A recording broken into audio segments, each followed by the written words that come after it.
And if you want to discuss with Ayman about the next generation, maybe helicopter of smart or something like this, you can meet him here at 4 at our table round discussion.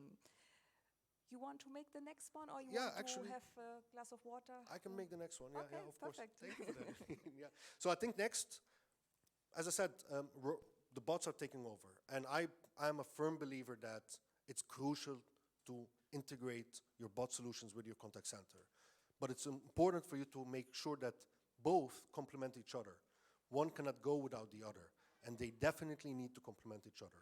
And I think Thomas and Jannik, I hope I pronounce your names right, Thomas and Jannik, yeah, are actually from Deutsche Bahn Systel, DB Systel, right? Yeah, and they will let us know how the future of holistic customer services should look like, and I'm actually very much interested to see how the future from your side will be. I think I can give you this mic. Sure, thanks, Anne. Thank you. All right. At least we can show you our approach, so please, we have a picture here, and I would like to start with that. You see a robot that we are working on at DB Systel, or we actually started a few years ago in one of our innovation labs at Deutsche Bahn, and you certainly know we are a very huge enterprise here in Germany, or globally, so to say, and we have plenty of innovation incubators, startup hubs whatsoever, and we have a specific one at DB Systel, and that's our company. So my name is Jannik, and I'm in the innovations team of DB Systel, and specifically here in the team that is called SEMMI, and SEMMI is an acronym for Socio-Empathic Human-Machine Interaction. So quite easy, isn't it? And we build this kind of robots and try to experiment a little bit in customer service, but also in various other fields at Deutsche Bahn, as it is really a huge enterprise. And I try to give you a glimpse of what this means and where we try to apply this. But let's first of all start at the very beginning. Of course, conversational AI is very famous about this smart speakers. And to be crystal clear, we are not building a smart speaker or Alexa skills or Google Assistants in our team. So that is something in a very different division. We are DB Systel, we are the digital partner, and we mainly do cloud services and stuff like that. But not so much on the customer intersection. So the Alexa skills, for instance, of Deutsche Bahn, they are built in DB Vertrieb, the sales retailing unit of Deutsche Bahn. And yeah, we also have chatbots, of course, and that chatbot is done or is built by DB Systel, but it is operated in DB Vertrieb and DB Station and Service and some others in the passenger division. So it is, of course, not only one team that is working on those kind of conversational AI services. And yeah, DB Smile is the name of the chatbot. Yeah, you can try it out. Testen nicht vergessen. I wanted to, first of all, replace that to make it more the English version, but you know, when we talk about conversational AI, it's always about language, and there's a huge part about dialect, and I think we come back to that again later on, but yeah, there are certain things we can expect from such systems and other things that we cannot really expect from those systems now. But yeah, we of course at Deutsche Bahn test and trial conversational AI in chatbots, in Alexa skills, and so on. We at DB Systel are a little bit different. So I talked about an innovation lab. It's called Skydeck, and the Skydeck is a place at DB Systel where you can actually just go if you have a business idea that kind of touches any division of Deutsche Bahn, and yeah, pitch your idea, and then maybe you go through an accelerator program and build a prototype that you can test out there somewhere. And some of our colleagues, I wasn't there at DB Systel that time, it was like 3.5 years ago. Some of our colleagues had an idea which can be, yeah, sum up in this picture here. So this is a regular day in Frankfurt Central Station prior to the COVID pandemic, of course. Now it looks very similar, but people wear the face coverings, of course. Still, they are queuing up in line in front of the service points where our customer service agents try to answer their questions. And it's a pretty good indication that people tend to use the human touch or tend to search for the human touch in customer services. And that's, I think, for sure, you and me, all of us do this. But we just actually thought about what makes them stand in the queues while in the same time they have a smartphone in their pocket that actually is capable of answering most of their questions. So we don't have the answer now, but it's a good indication that people are searching this kind of human touch and two-way communication. So that's why we came up with the idea, can we use a kind of technology, conversational AI for instance, to build more human-like digital services? So that was a hypothesis, really broad hypothesis, so to say, but we actually tried it and we were very humble with that. And the first idea was we really saw that technology has the capability to cope with the downsides, with the weaknesses of our human capabilities. So we need sleep, we maybe get a cold, we work in shifts, or we don't like to work in shifts actually, but we need onboarding and so on and so forth. And those are very natural downsides of human service agents, and they are just there. And now with conversational AI, we saw the chance that we can kind of address some of those downsides that we naturally have and make or build systems that actually cope with them and make them a strength. And I put just like a few ideas we had in mind of what this kind of service should address. And that's first of all, of course, a high availability, but to be honest, we have that in nearly any digital system. You have a high availability in the departure boards in the central station as well. But what you don't have, and that's my favorite part, is individually relevance. And what I mean with that, and I hope you can follow me, is we don't want to personalize information in a central station. We can do that in a travel center in the central station, but not for the basic questions people have, because they need answers for when is my train leaving, from what platform, where's the toilet, and stuff like that. So really, really basic questions. And those questions are individually relevant for just one person. If you look on the departure boards, 95, maybe 98% of the information which is placed there is not relevant for each of the persons standing there. Of course, we should still display these departure boards, but we wanted to make a difference to a more human-like system, and that's why, individually relevant content can be placed, or that was actually our hypothesis, can be placed in a digital system with conversational AI. And then we came up with that robot, and well, it looks like this now, but where is it? Can I take it? It looked very similar to this one in the very beginning, to be honest. So we see ourselves as a startup inside of an enterprise, and we experimented, and that was not the first iteration we had. Well, of course, those are the questions, but it's obvious. Conversational AI helps to really address the very basic questions and the recurring questions. But that was one of the first iterations we had. We just placed a robot head. It looked a little bit different already, but it was not our own. We just bought it from the Swedish startup company called Furhead Robotics. Maybe you've seen it already. So we kind of went out and had a look on the market and we're searching for technologies that we can combine and kind of orchestrate to achieve our goals, to kind of validate our hypothesis.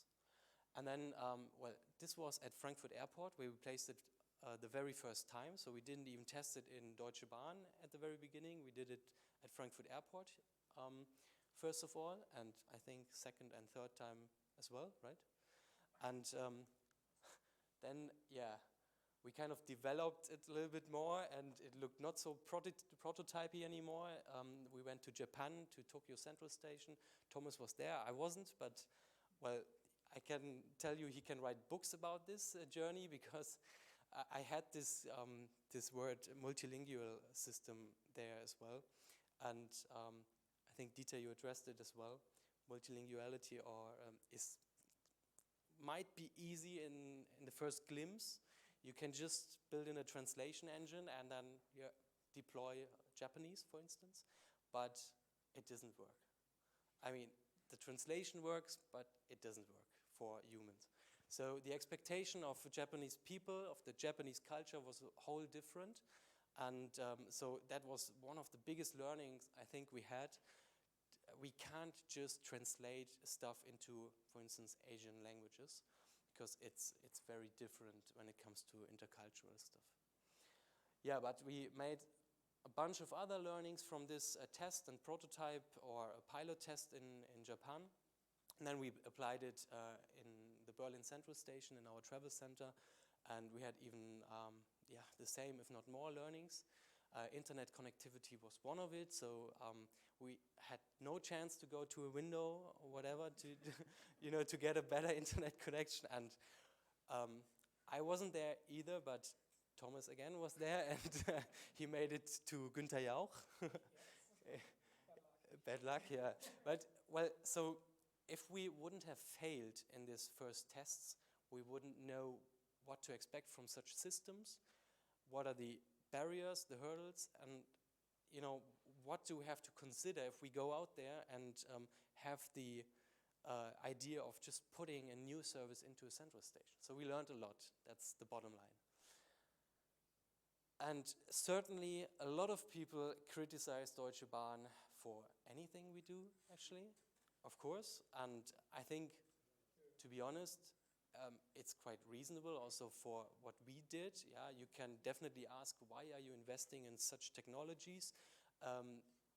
But like, we also invest in infrastructure, of course, and if you compare it to the investment into SEMMI, then I mean, you can't compare. So we are a very small team trying out a little bit of stuff, a little bit of technology, but the point here is, we are well advised to do so, to experiment, because we are such a huge company with such many business divisions and different customer-facing or even not customer-facing tasks to do. And this technology is currently kind of bringing a change in paradigm. So conversational AI, in my point of view, will change dramatically how we use technology and how we interact with technology. And that's the point here. And if that is not a point enough, you can maybe see the analogy to this picture. And my colleague always says something that I'd like to point here as well. Today, screens without touch seem broken for us, especially for our children. And in a few years, devices that cannot speak will seem the same for us.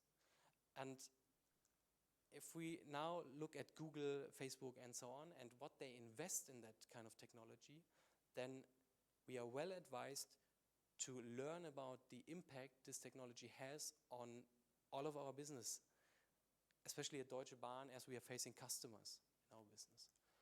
And the CEO of Google, I like to highlight this, said the next big step in technology will be for the very concept of the device to fade away.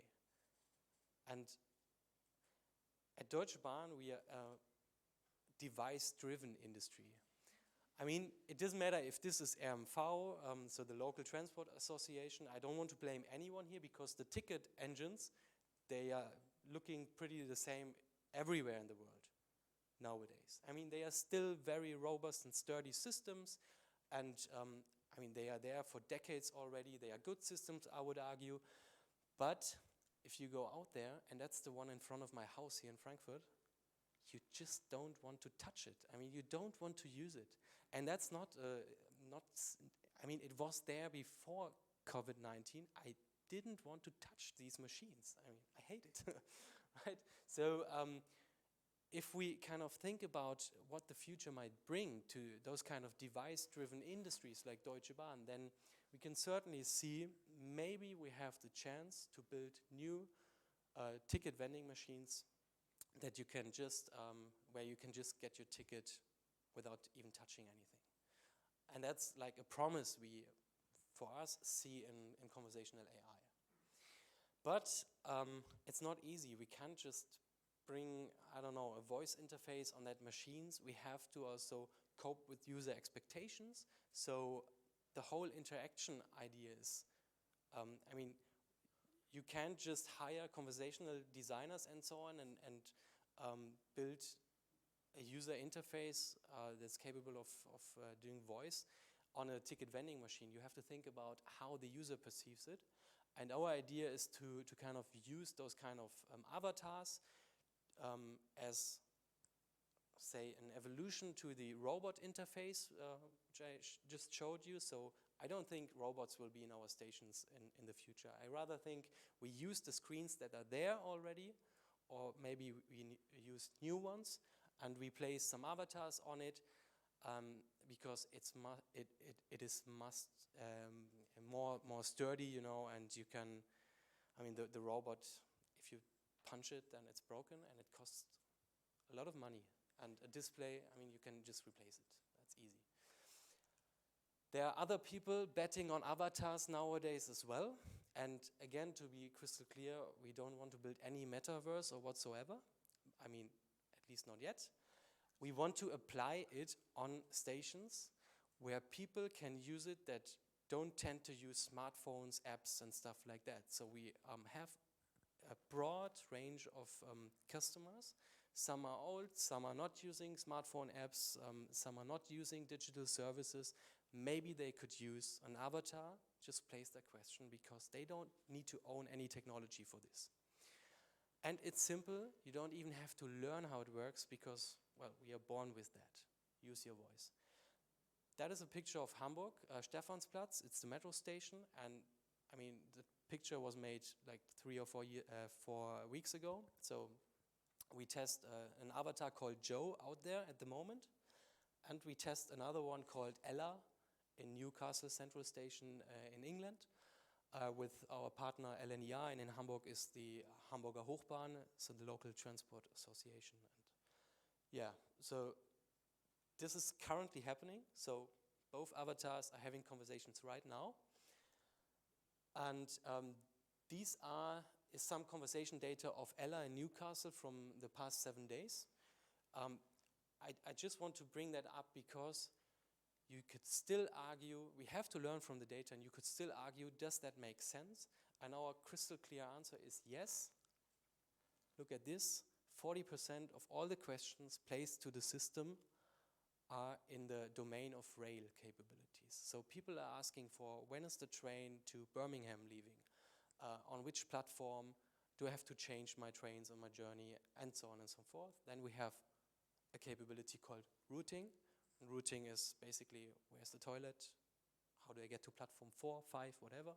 And then, yeah, the product stuff as well. So you could ask for, where can I get a newspaper, water, a coffee, whatever. And those are travel relevant questions of our passengers in the station. And then this is, for instance, small talk. You can ask for jokes, similar to this little assistant here. And it even tells some jokes, I don't know them. But yeah, so that's, if we just have a look on the data, it's reasonable to work on that and to continue work on it. And I'm convinced that we will not see an avatar that's only capable of answering questions. I'm rather convinced about seeing avatars that are selling tickets and also answering questions, like where can I get a coffee, in just one machine. And there's not a single machine out there in our stations that is capable to do that at the moment. And so it's small iterations, step by step, to build a kind of final product, so to say. I mean, it will never be final. We are building AIs, but that's an idea, having a new ticket vending machine. And, well, I can show you that idea. maybe you can just swipe. Yep. That's a little mock-up how such a user interaction could look like. And it's really a mock-up, so we are not there yet. We are building a system like that, but we are in ideation phase at the moment. So we will zoom into the machine now, into the screen, and then I will have a mock-up conversation and buying a ticket with an avatar. Welcome. I'm Sammy, your travel assistant of Deutsche Bahn. How can I help you? I need a ticket for the next train to Hamburg-Altona. The next intercity express for your journey to Hamburg-Altona leaves at 12:58 p.m. from Platform 8. A super savings ticket for the second class of this specific train costs €105.90. Would you like to book a super savings ticket or choose another connection or category? Yeah, get me the ticket, please. Okay. Please place your credit card or phone above the card reader in front of you and confirm the payment. So that's my credit card. I can also say, hey, I use Google Pay. Great. Your ticket is paid successfully. You can receive your ticket by email or transfer it directly to your smartphone with NFC or Bluetooth. How would you like to receive your ticket? I need it in my wallet, so NFC, please. All right. The transmission can be started now. That shouldn't happen. Please switch on the NFC function on your mobile device. Then place your smartphone above the card reader in front of you and confirm the transmission. I've done it. Give me the ticket. Well done. Your ticket is transferred successfully. Is there anything else I can help you with? Well, can you give me a coffee, please? Haha, very funny. Better check out Starbucks. They have amazing coffee blends. You'll find Starbucks in the main entrance hall on your left-hand side. It's just a 1-minute walk from here. Do you have any other question? Thank you, Sammy. I have to leave now. Bye. With pleasure. Have a great trip and stay healthy.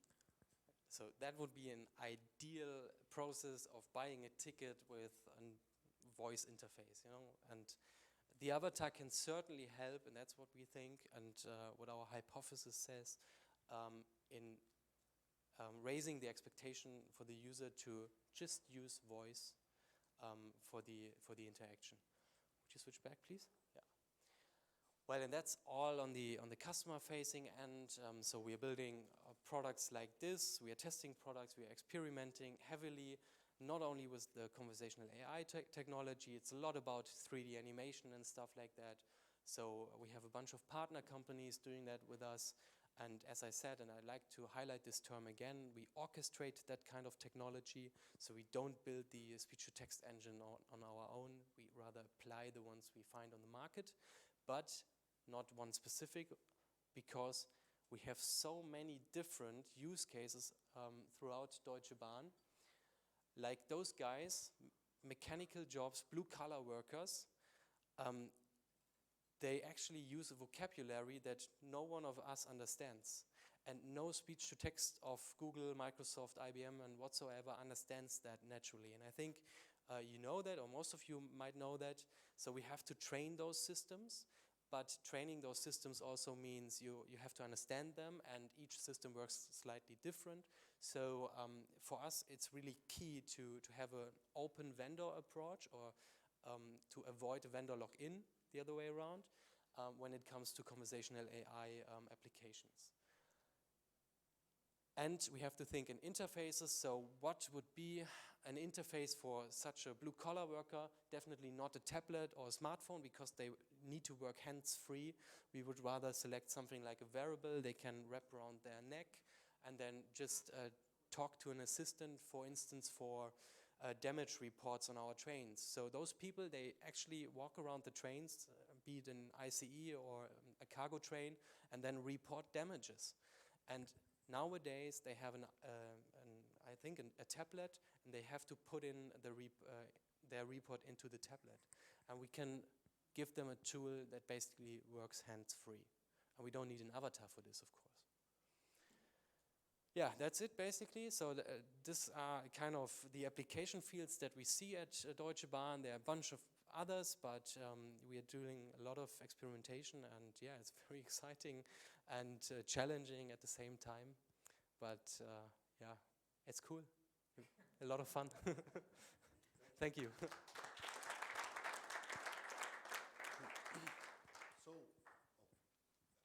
So do we have questions? Well, even if we don't have questions, we actually are going to have a round table right here. Oh, there's a question right here. 1 second.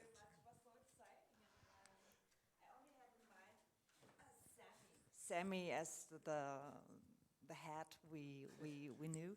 And now we see this wonderful woman. And my question is, why do we need a human figure? Very good question.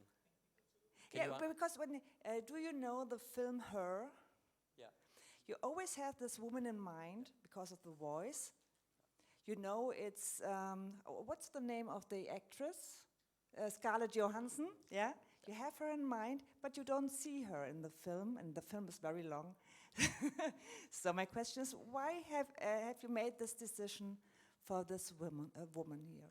We actually didn't make the decision, so that's our prototype Okay. to test with. Deutsche Bahn has a huge marketing division, and they sometime in the hopefully near future take the decision what an avatar for Deutsche Bahn would look like. Maybe an avatar family, we don't know. We are technical guys, we don't care actually. We think it's very important to choose a character and to build a character, but we don't have, you know, we are not the marketing guys who actually decide that. And if you compare that to Newcastle, for instance, we always go out to our customers and say, you guys can choose. I mean, choose for, and we just build it for you. And that lady is just an out-of-the-box avatar. We didn't want to pay for it because that's like, it comes at a later stage. We want to test the interface and the basic hypothesis. Is that something, a virtual character, that can raise the expectation of communicating with a digital service in natural ways? That's it. As I said, we don't need that in other digital assistants that are not facing a customer. But let's talk afterwards. It's so interesting. Thank you. Thanks. I see another question here. Here you are, Dieter. More something to add, because this is what we experience as well. First you have to find out if it works, and then you can think about the design. So this is starting with the design first is on this topic not the right approach, I think.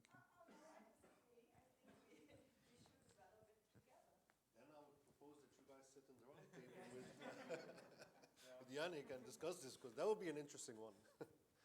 Any further questions?